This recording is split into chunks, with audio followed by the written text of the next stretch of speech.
10x your service design offering with Smaply. Take 20% off any order with This Is HCD 20 off. Let's superpower you and your design team's potential. Sign up at smaply.app. Enjoy the episode from your friends at Smaply, helping support This Is HCD podcast. So for listeners of the podcast, they'll know that we speak about human-centered design, obviously, and service design quite a lot. People who are looking to get into work and opportunities that are more aligned to the values on this podcast, like sustainability and life-centered design, what are the critical skills that you feel designers need to have? And what are you seeing amongst emerging talent in terms of the gaps? I love this question. I think this is the most critical question like nowadays because I do coach a lot. Since 5 years, I coach a lot designers in a different moments, but also managers and CEO and board members of a company. So I can have a little bit intake also on that. But for people who as me work or want to start working with the sustainability, the biggest skill that I can propose or suggest is the critical thinking, because especially with sustainability, depending where you live and what is the approach to this economical approach to and business approach to sustainability, designers as I am, I was facing a lot of like, sustainability, no, this is too hard, it's gonna cost us. Hello and welcome to Bringing Design Closer on This Is HCD. My name is Gerry Scullion. I'm the founder of This Is HCD. I'm a designer, educator, design coach and podcaster, obviously, based in the wonderful city of Dublin, Ireland. Now, our goal here is to have conversations that inspire and help move the dial forward for organisations to become more human-centred in their approach to solving complex business and societal problems. In this conversation, I caught up with Justyna Turek, founder of many businesses and based in Sweden. Justyna works most often with next agents and change pilots in Poland, and we speak about the work that they've been focused on for over a decade, and that's sustainability and design. I wanted to explore how they got into it, as I know there are many people out there that I'm coaching currently who are really interested in this space, but maybe feel unsure about how to work more in this space. We all know that the crisis that we face globally with global warming, so aligning to Earth-centered design principles is probably not a massive leap for most of us. But how do you get started? Let's jump straight into it. Justyna, I am delighted to have you here in the podcast, and This Is HCD. We've been messaging back and forth for a couple of weeks, and excited to have you here. But maybe for our listeners, let's start off and tell us a little bit about yourself and where you're from. Perfect. Thank you so much for the invitation. I'm originally was born and raised in Poland, but I've been moving and traveling for different places. So it's really hard to define myself like 100% Polish person. But recently, since half year or even a little bit more, I moved to Sweden. So I'm trying to become a Swedish person now. Very good. So what was it about Sweden that attracted you? That's a nice question. I think at this moment of my needs and time in my life, I really want to have a system that is really well organized and some kind of order. And that's what, I get from Sweden. That's my vibe that I'm reading that is here. And it's actually from a perspective of services and the system when I'm here, like experiencing that, it's what I thought it's going to be. So everything is really nicely designed, let's put it that way, especially services. But the bigger part of that is the nature.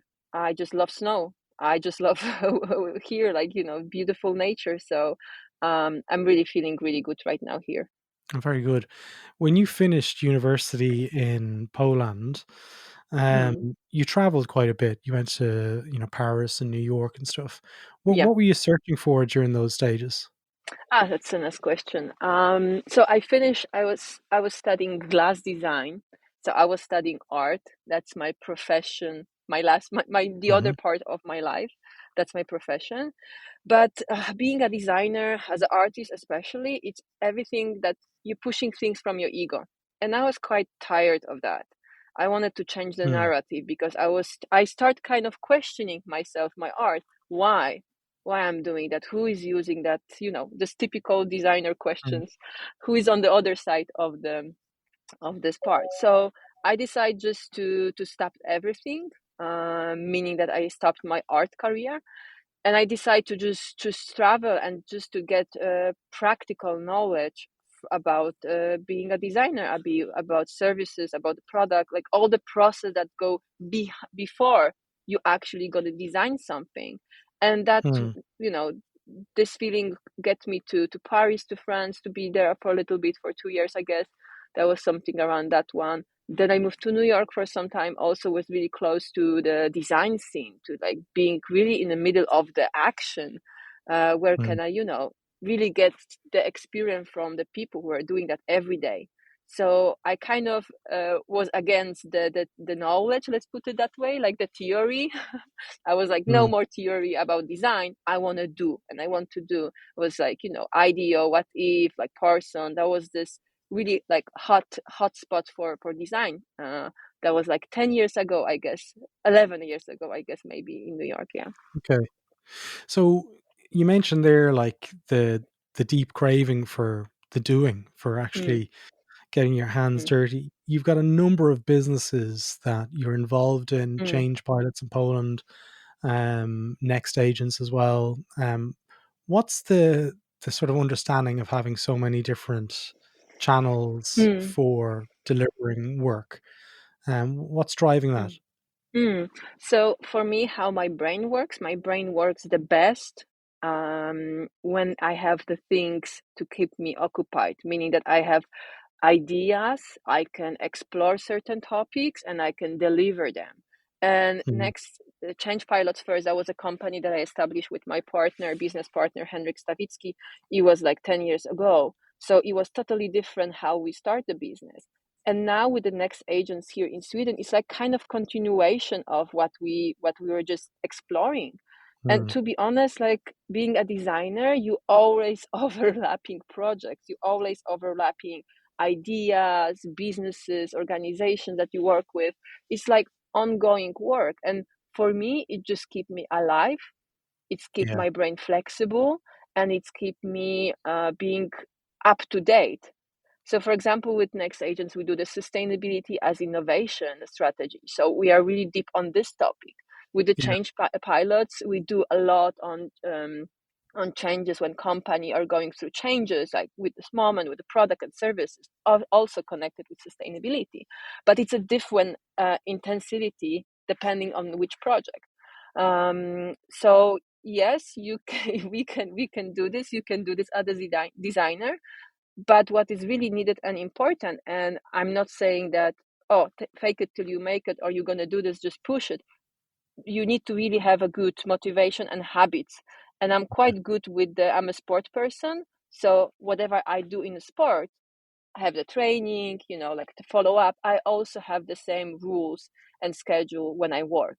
So that's how I can, manage to do a couple of sports at the same time and do a yeah. couple of business at the same time. Very good. Well, you're doing an awful lot. Like, there's no doubt about that. When you look at your LinkedIn profile, I have to scroll a couple of times to see a business that you're not working with at the moment. But Good. the bits that I see that you're, kind Yeah. of the common thread between all of them seems to be the human-centered perspective and the life-centered Yeah. perspective around sustainability. Walk me through the journey from how you got to this point in your life, not your career, but your Mm, life. Like, what is it that's mm. kind of giving you the purpose to drive in that direction? That's really a beautiful question. And we can go back to this moment when I decided I don't want to push from my ego what I do. I want to observe, I want to know people, I want to get more involved in this process. Mhm. And I think that was this moment 10, 15 years ago that I knew what I don't want to do in life. I don't want to I don't want to get from the ego perspective all the time. So for me, being connected to the human center, planning center, like really being close to this topic is every time to try to think that it's not about me. And it's the most beautiful lesson that you can do every day as a designer. Open the topic up, be with the client, or like work on something. It's not about me. I do things for something else. I do things for environment. I do for people, for society, and etc. And during Mm. this path of 15 years as a designer, I get so many moments, so many projects that I could just, flourish in this topic. I could really get deep on that and try Mm. to, try to carry on my vision. But what I think what helps me to be the way how I am as a designer, it's also my own personal value. Um, because without this, it's like practice what you preach. How can I Mm. talk about human-centered design, nature-centered design, all of the sustainability stuff without actually feeling it as a user, as a first user? So obviously the diet, obviously the sport, obviously the way of living. I've been living in really weird places and really weird construction, like natural Paris building isn't that weird. construction. Paris isn't like that like weird. you know, I used to live in a castle. It's a true story. I used to live Okay, in a castle in France for nine nice. months. I was babysitting the castle. Amazing story. But I was Wow. living in a yurt, like this Mongolian yurt for 3 years. Wow. So my my own life is an inspiration for me, like how I can decide, how I want to live. What are the sustainable choices of living? Castle is not sustainable, but I needed to experience that. Like, okay, Yeah. I don't want that, for example. Uh, with the yurt, for example, like what are the other way of like having a house, make it warm, like food, water, and etc. And the same with the sport, with the living way, like what I'm buying, what I'm not buying, how I'm traveling. So I've been traveling a lot for the last 15 years, but every year I'm making decisions and I'm cutting the travels, obviously, because I don't want to travel so much by plane, obviously. So Mm. this allows me, when I talk with my clients, when I work in design, to have this argument that is possible, or to feel like, okay, I have a right to say to the others that we can change. So I need to have this connection, and I think this is the fuel that actually keep me going as a designer. Okay. So what are the bits in your own life that you feel like you need to change that might Mm. other listeners might kind of benefit from? The things that I need to change in my life, or I think I need to change in my Mm. life. Yeah. For sure, internet consumption. Yeah. Guilty here. I'm not a saint. I also get addicted. Netflix is not my friend. It's like we have a love and hate relationship, obviously. So I'm not gonna lie that everything is perfect. Um, but to be honest, the focus, this is something that I also want to change. Because with the time, and also as a designer, I recently noticed that obviously before I could be the employee on the month, meaning that I could be focusing on so many things, I could be multitasking. Now I feel with the seniority that I having, that I want to maybe focus on less. So it's not actually bringing more stuff, food on a plate. Right now is actually taking out the food that doesn't serves me, and the projects maybe that they're good to close, or maybe to give to the other people. So I'm at this moment that I'm trying to change, to find a way, like what is the perfect combination of the projects, and Mm. maybe the intensivity, how I'm involved in the projects. Because many projects that I used to run, I was the main person on a, like running person, like CEO, co-founder, doing many things at the same time. Yeah. So now this moment is like, okay, let's have a reflection. What is working, what is not working? If I'm keeping something on my plate, then I need to have a really strong argument why. So this is the biggest changes, I would say, from my own personal life that is happening as a designer also. All right. So what is it about sustainability and human-centered design that aligns to your Mm. purpose? Because when we were back and forth Mm-hmm. there before, it seems like there's something underpinning that whole kind of drive to become more aware. Like, where is that Mm. coming from for yourself? Mm.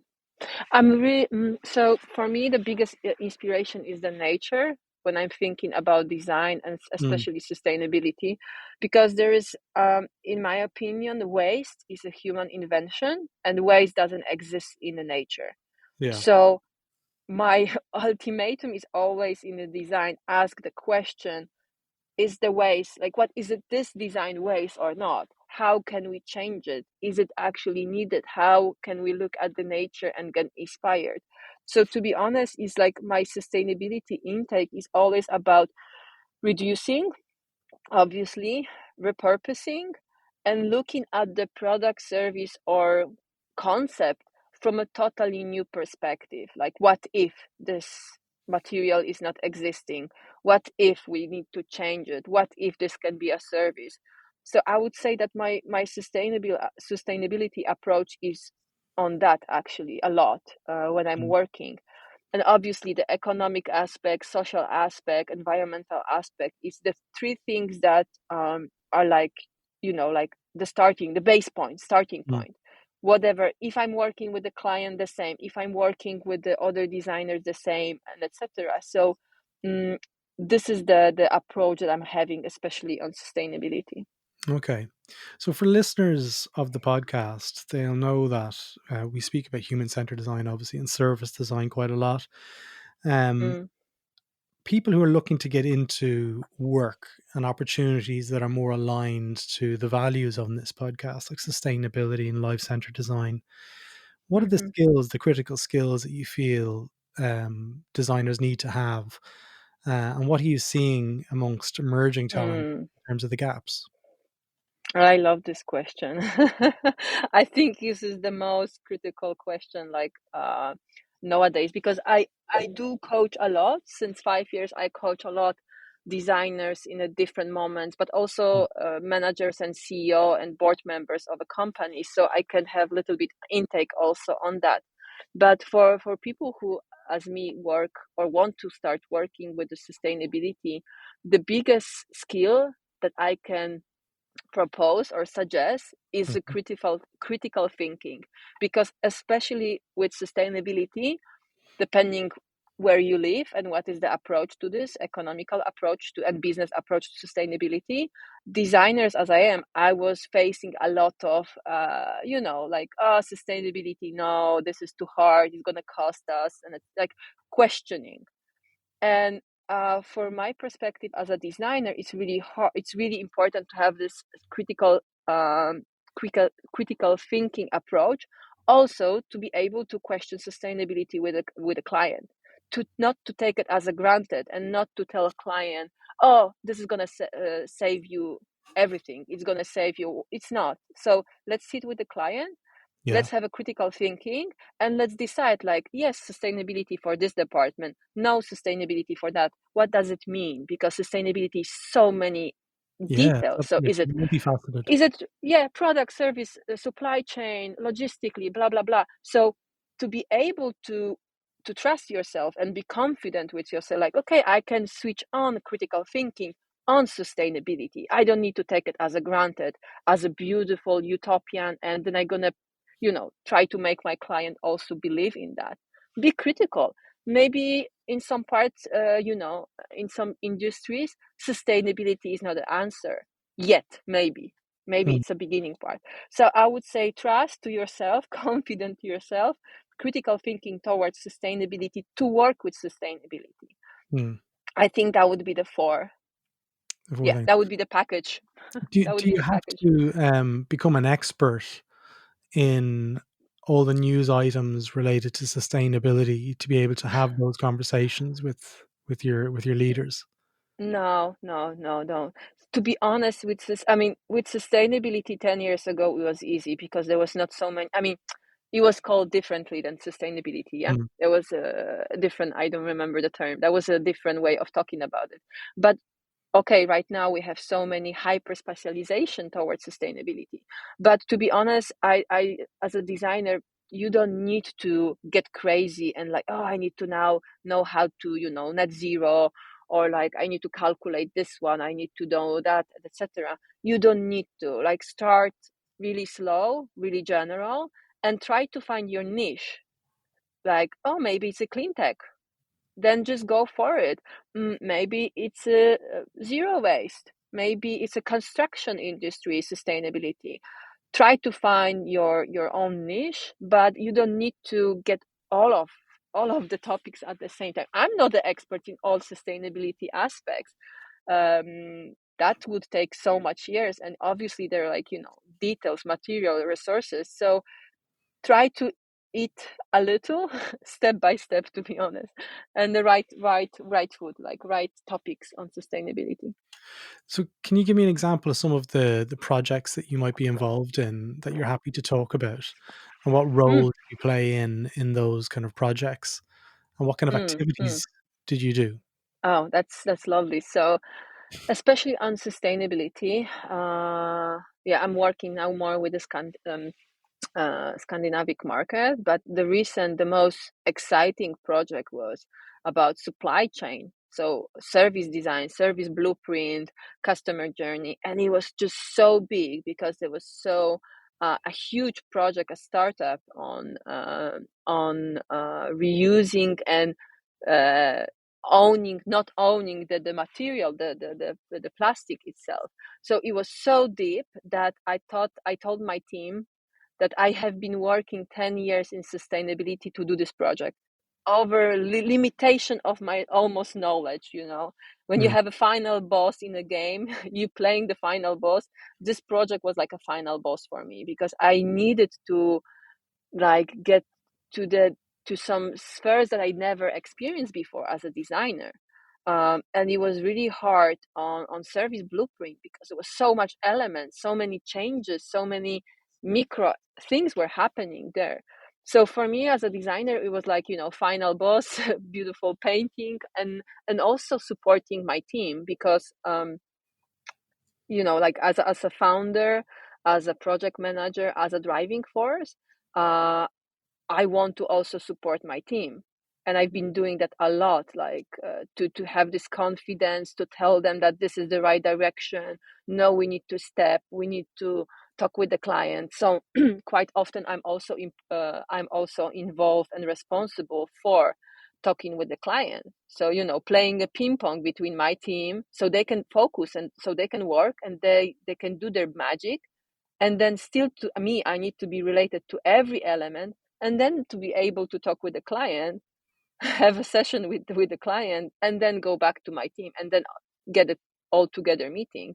So that's my role, which is actually like a glue mm, everywhere, but I need to also know what exactly is happening in the project because I'm also like responsible for quality. So that was the one of the project that I think all my team, we needed to take vacation afterwards okay. because it was so demanding. So, what are the outcomes that the client is looking to achieve, and how do Mm. you help them get there? Mm. So for the client, especially with sustainability, they want to have a roadmap, and a roadmap in the like a handbook. And this is quite often what we are supporting them. Like, okay, this is the thing that you as a company you Yeah. can do. And obviously with sustainability you need to put a time on it. Like Mm, you can do small things depending on the company, like, so it's really hard to give like a general you need to do this in half year, only 1 year. No, it's need to take time. So we also telling them, this is optional, this is not optional, this is defined by you, this and your team. So in this kind of recommendation or handbook, we are taking all the elements into consideration, like really the situation of the client, because in the end, this is the success of sustainability as their strategy. How they gonna do this, how they gonna get prepared. And quite often, in a moment when we are working on this, recommendation, the final document, let's put it that way, I'm the person who is talking and preparing the team on the client side, because the biggest mistake is to give a raw report to mm, the company without preparing, talking to the employees that they're gonna actually implement that. So at the same time, I'm calling that massaging. I'm massaging teams. I'm talking with them, like trying to see where they are, how to prepare them well, do some workshops. And then we have the guidance, we have the recommendation that are really deeply rooted into the context of the organization, what they're ready for or maybe not. And to be honest, some of the companies, they're coming back to us after 2, 3, 5 years, and they saying like, oh, we just opened the second chapter. we just did one thing. So to be honest, it's like really really being learning to be patient Hmm. with the client, especially on deliverables, because they will never ever will be able to do everything by the book when they receive like in 1 year. It's Okay. always taking time. Well, what are the kind of things that the recommendations that are delivered to the clients? Like, what are the things that they expected, or are you Mm-hmm. hopeful that they will achieve? Apart from the So waste, like reducing waste, we realize that's one thing. But what about the decision making processes around deciding yeah. what gets created and what gets killed? Mm, that's a good question. I would start that this everything what is I would say 80% of the results or 70 are defined in a briefing moment. What kind of areas we want to tackle. So, for example, the company saying, "Oh, we want to do the production, or we want to do our operational system, or maybe supply chain," and then we are like defining is it big or not? How we gonna work with them? Because sometimes maybe it's a too big topic, or if it's like innovation on product or services. So it's up to them. But to be honest, in the end, like when we have the recommendation, 30-40% are new because we couldn't assume along the way of like half-year project of 1 year project that we're gonna get something that is exciting maybe for them or maybe something Mm, new. But to be honest, the results can be everything. It can be a new product, new campaign, new system, more agile, maybe new supply chain, maybe a change in the value proposition or business model. We have like a new strategies for some companies, mm, like for example, some companies they're telling us we want a revolution, meaning how can we, for example, we have this we have this technology park, we have this technology. Can we design something new? Can we produce maybe something that we are not producing anymore because we don't want to use this material or resources anymore? So to be honest, I would say this famous word, it depends. It really depends. What is the scope that they want to start with on sustainability. But what we are learning, we are teaching them to do this step by step, not to try to change whole organization and the production and the value and what they're doing and delivering, because it's almost impossible. To just start small, so then employees of the company, they can see like, oh, we did it, we actually succeed with this sustainable element, and make it then spread it more on the other departments or other elements. And this is really crucial because employees, they are the driving forces of sustainability. Organization culture is driving forces for sustainability. That's like my experience so far. You just building on that, where do you see the voice coming from within the organization for this change? Is it coming Mm. from specific departments, or is it coming from Mm. executives? I think from different sides and the different moments. I think it's not happening at the same time, because how I used to work and what I discovered that maybe it started 5 years ago with the department, design department. Like employees were saying like, we want to reduce waste, or maybe we don't want to use this resource anymore. Hmm. Then with the time, this someone said this on a meeting, then someone maybe say that this is true, but nothing was happened. Then after some times, maybe management were saying, oh, we have new European Union directions, we need to change something. Mhm. Couple of meetings and then done. This is right quite often what was happening when I was talking with the company, meaning that they had some kind of first rays of light, let's put it that way, before, but they didn't put it all together. So that's why it's really hard to say when and from which side. Sorry, I don't know if you heard that noise. Yeah, yeah. So it's really hard to say from which side does it come from. I think from every department, different intensivity and different timing. um, but I would say from my experience, quite a lot with people that actually doing and producing things at the company, because they're the closest. They can touch, they can see, especially if it is the product that is not sustainable. or the people who are taking care of the customers. They can, they're talking with customers and they hear like, oh, this is not working in your service, this is when you're gonna do this service more sustainable. So they're getting this feedback and they feel like, oh, we don't like it, for example. So I would say, yeah, that would be my intake on that All one. right. And we've got one last question, just time for one more. So if for designers who are out there listening at the moment, who may be in, say, user experience roles or service design roles, and they're looking to get more into this space of sustainability, what advice do you give to them in order to be able to prepare themselves and align themselves to those opportunities in the future? Because I can't see this subject and domain expertise going away. If anything, it's going to exponentially grow over the next number of years, especially as regulation increases from the governments Yeah. to hit those mandates. How can designers better prepare themselves for those opportunities as they arise? That's a good question, because I got that question a lot when I'm coaching from people that they want to start their journey on sustainability. Obviously, there's so many courses, there's so many knowledge, and it's always good to get some classes to start doing. But that I said before that I'm all about practice.